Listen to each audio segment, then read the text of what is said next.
আগামী ত্রয়োদশ জাতীয় সংসদ নির্বাচন অনুষ্ঠিত হবে। এই নির্বাচন পর্যন্ত মানুষের প্রতিটা দ্বারে দ্বারে গিয়ে ভোটারদের কাছে আমাদের এই কর্মসূচি পৌঁছে দিতে হবে। আগামী ত্রয়োদশ জাতীয় সংসদ নির্বাচন অনুষ্ঠিত হবে।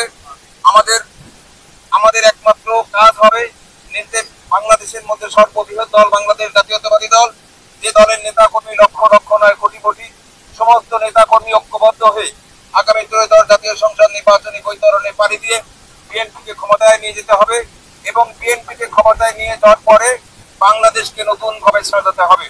বিএনপিকে ক্ষমতায় নিয়ে যেতে পারলে আমরা 31 দফা আমাদের প্রিয় নেতা তারেক রহমান যে কর্মসূচি দিয়েছেন, এটা যদি বাস্তবায়ন করা যায়, ক্ষত বিক্ষত বাংলাদেশ আঘাতে আঘাতে জর্জরিত হয়ে আছে, অর্থ সম্পদ লুপাট করে তলাবিহীন ধুলিতে পরিণত করেছে।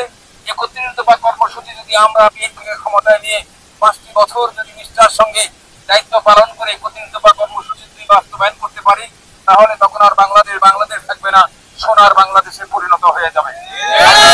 কর্মসূচিকে সহযোগিতা করবেন, প্রত্যেকটা ভোটারের কাছে এই বার্তা পৌঁছে দিব। আগামী ত্রয়োদশ জাতীয় সংসদ নির্বাচনে ধানের শীষের সপক্ষে কাজ করে বাংলাদেশ জাতীয়তাবাদী দলকে ক্ষমতার মসনদে নিয়ে যাব, এই আশাবাদ ব্যক্ত করে সবারই সুস্বাস্থ্য সর্বাঙ্গীন মঙ্গল কামনা করে আজকের এই মোটরসাইকেল শোভাযাত্রা পরিশেষে এই পথসভার মাধ্যম দিয়ে সবাইকে আন্তরিক ধন্যবাদ জানিয়ে আজকের সমাপ্তি ঘোষণা করছি।